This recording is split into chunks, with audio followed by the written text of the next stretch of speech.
காரைக்குடியில் எடப்பாடி பழனிசாமி தேர்தல் பரப்புரை மேற்கொண்டு வருகிறார். அதன் நேரலையை பார்க்கலாம். 2 நாள் அதுக்கு எந்த நடவடிக்கை எடுக்கல. நாங்க அறிக்கை விட்டு வந்துதான் நடவடிக்கை எடுக்கிறாங்க. காவலருக்கே பாதுகாப்பு. இன்னும் 1 மாசத்துக்கு முந்தைய இந்த ஆவடி தான் நினைக்கிறேன் 2 காவலர்கள் இருசக்கர வாகனத்தில் போயிட்டு ரோந்து படி அங்க இருக்கிற போதை ஆசாமிகள் பல பேர் அதை நிறுத்தி கைக்கு தூக்கிட்டு போயிட்டாங்க. ஒரு போலீஸ்காரருக்கே பாதுகாப்பு இல்லை. இப்படிப்பட்ட ஆட்சி தான் திமுக ஆட்சி. அனைத்து இந்திய அண்ணா திராவிட முன்னேற்ற கழகத்தை பொறுத்து சட்டத்தின் ஆட்சி நடைபெற்றது. ஸ்காட்லாந்து காவல்துறைக்கு இணையாக தமிழ்நாடு காவல்துறை செயல்படுத்துவது. ஸ்டாலின் அவர்களே, ஒரு மாநிலம் ஏற்றம் பெற வேண்டும் என்றால், மாநில மக்களுக்கு தக்க பாதுகாப்பு வேண்டும் என்றால் காவல்துறை சிறப்பாக இருக்க வேண்டும். உங்களுடைய ஆட்சியில் குறிப்பிட்ட நிலைமை இல்லையே. நாங்கள் அம்மா இருக்கின்ற பொழுது சரி, அம்மா மறைவுக்கு பிறகு சரி, அம்மா வழியிலே ஆட்சி அதிமுக அரசும் சிறப்பான ஆட்சி நாட்டு மக்களுக்கு தந்தது. எனவே அனைத்து இந்திய அண்ணா திராவிட முன்னேற்ற கழகம் வெற்றி பெற்று வந்தால்தான் தமிழ்நாட்டை காப்பாற்ற முடியும்.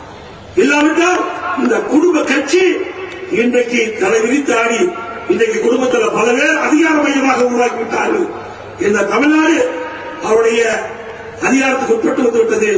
இன்றைக்கு தமிழ்நாட்டு மக்கள் வஞ்சிக்கப்படுகின்ற ஒரு சூழ்நிலை இன்றைய தினம் பார்த்துக் கொண்டிருக்கின்றோம். இந்த நிலையெல்லாம் மாற வேண்டும் என்று சொன்னால் நம்முடைய வெற்றி வேட்பாளர் அறிவு சகோதரர் திரு பணங்குடி சேவியர் தாஸ் அவர்கள் வெற்றி பெற வேண்டும். நல்லவர் நல்லவர் இன்றைக்கு ஒரு எளிமையானவர். இப்படிப்பட்டவர் தேர்ந்தெடுக்கப்பட்டால்தான் நாட்டுக்கு நன்மை கிடைக்கும். நாட்டு மக்கள் எளிமையா போய் அவர் பார்க்க முடியும், குறைகளை சுட்டிக்காட்ட முடியும். அவர் அனுபவித்திருக்கின்ற காரணத்தால அந்த குறையை எந்த இடத்துல சொல்ல முடியும் அந்த இடத்துல சொல்லி உங்களுடைய குறைகளை தீர்க்கக்கூடிய ஒரு நல்ல மனிதர் அறிவிச்சவர் திரு பணங்குடி சேவியர்தாஸ் அவர்கள். அவருடைய வெற்றி உங்களுடைய கையில் இருக்கிறது.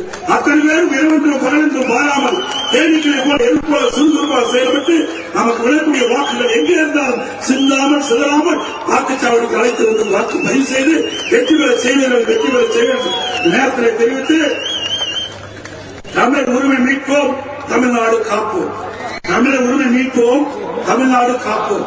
நான் சொல்றது அப்படியே பொறுத்துக் கொள்ள சொல்லுங்க. காரைக்குடியில் எடப்பாடி பழனிசாமி தேர்தல் பரப்புரை மேற்கொண்டார். அதனை பார்த்தோம். அந்த பரப்புரையில் அவர் பேசியதை பின்வரும் செய்திகளில் பார்க்கலாம்.